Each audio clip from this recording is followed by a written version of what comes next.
Going over the well, people criticizing landmark forum, landmark worldwide, and this is just so like complaining about deception and manipulation. Meanwhile, you are literally manipulating people and deceiving people. Look at this. This whole conversation has been about Landmark, nothing about anything like he's clearly interviewing her.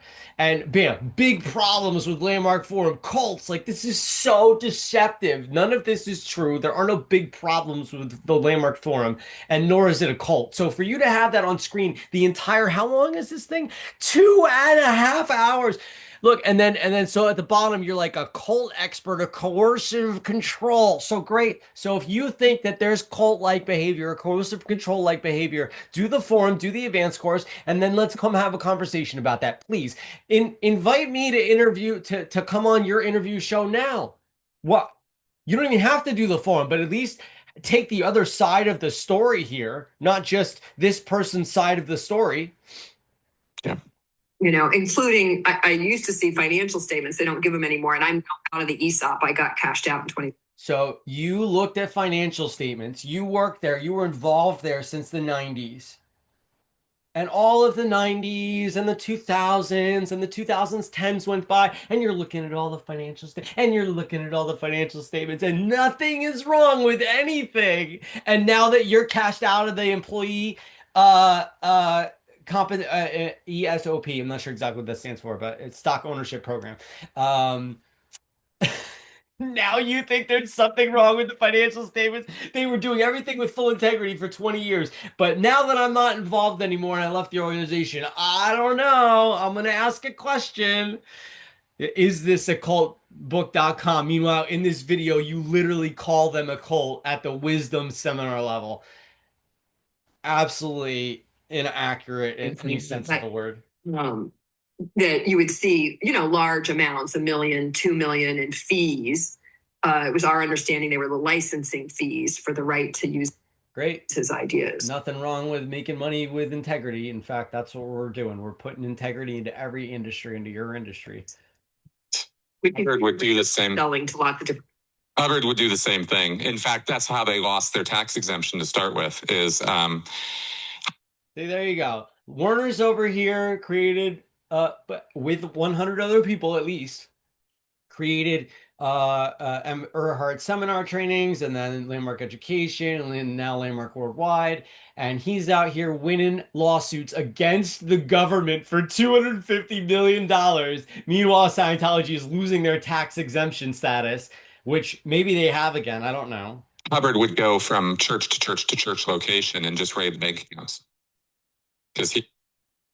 And here we are comparing a legit 34-year-old company to a religion. It's just complete hogwash. He was always a signatory on the accounts, always, for every organization. And every organization was an independent corporate entity, but he was always the check signer or one of the checks. I mean, yeah. And he always had undated, signed resignation letters from all the board members of all the corporations that would be under him. So if he wanted to, he could put a date on it, throw it out, you're resigned, and take control and put somebody else in who was going to. Yeah, again, I mean, that wouldn't have happened at the forum. So to have an hour-long conversation about the forum, seemingly because that's the title of this video. Oh God, speaking of cults, it's like, speaking of cults, we're going to talk about an hour of something that isn't a cult. And then I drop in something from Scientology and then one somehow compare it to this 34-year-old company. It's like, this bist is bananas.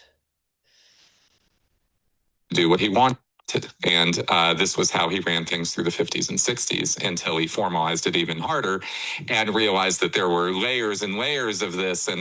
And so by the 80s, Scientology became a sort of impenetrable labyrinth of corporation. And this whole video is to sell this book here is the real call to action. And it's yeah, I mean, it's not a bad question to ask. It's just inaccurate, and you literally called them a cult in this video. And cutouts and various. So you seemingly answered the question yes in this video, even if you didn't in your book. things that rely It's wholly inaccurate. on other things. And it was all sort of figured out by high powered tax attorneys and lawyers and stuff as to how to do this to manage one goal, which I believe you have described in what you just said, which is protect the founder so that he can get as much money as he wants whenever he wants, however. Yeah, there's no protect the founder. In fact, it was never even at Earhart seminar trainings. It was never owned by him. It was owned by the company. He wants. And that's kind of the setup. Yes. Yeah, that's completely, my opinion at this point. Even the money that we raised, I was putting on a course featuring Werner and a group of colleagues. And they were all there, for slightly different reasons, but the main one was to develop this fabulous leadership, new kind of leadership development that they were giving away at university. Because then we find out that Werner sells a version of the material to one of the licensing companies for management consultants. Right. What was funny is I knew that they had because he has ultimate licensing control. Version of it, but it never occurred to me. And he's responsible for it. He's not really involved in it.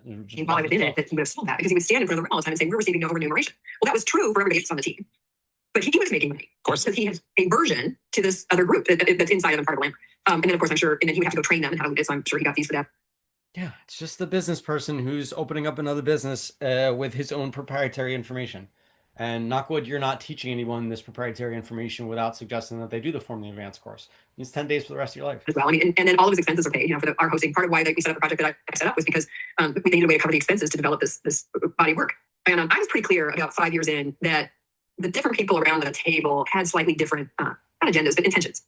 Yeah, it takes it's been a 55-year body of work in development, and they find out something else that they don't know that they didn't know. So then they develop another body of work. Mike Jensen, really, I love Mike Jensen. We just lost him April 2nd of this year. He passed away. And, he was...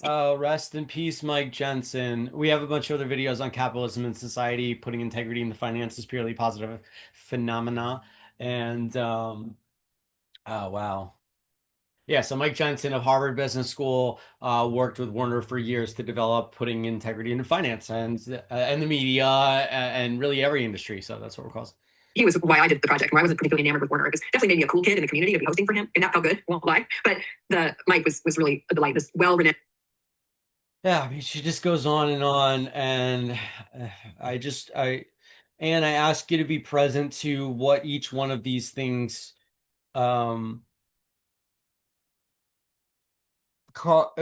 after those things happened, it occurred to you a new possible breakthrough for your life, and you are now able to use all that for the rest of your life. I mean, who would you be if you didn't know Mike Jensen, Michael C. Jensen?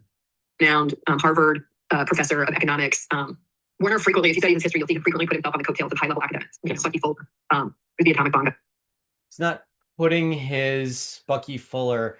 He's not riding the coattails of high-level people. It's not what this is about. This is, I didn't know that I didn't know this. I committed to making a difference in the finance and media industry, and I am writing this paper with this person so that no one can come back to me and say, well, you're not an economics professor who's in action in economics working in the real world. You don't know what you're talking about. That's what that is. That's why they went to Harris Interactive Polls and said, can you do an independent research study for us on a year afterwards and see? And they got the 93%. And it's like, so now no one can, and they have psychiatrists on the leader body and fine artists and professors, lawyers. They have people on the leader body that work in those industries, and it is just really a brilliant way to hold integrity levels and to say, hey, this psychiatrist knows psychiatry inside and out, and they know that this is not psychiatry in any way. This is not psychology in any way. This is not philosophical, theological, religious. Anyway, call your local center and leave a message. I'm gonna call you back over here. The best day ever. Bye.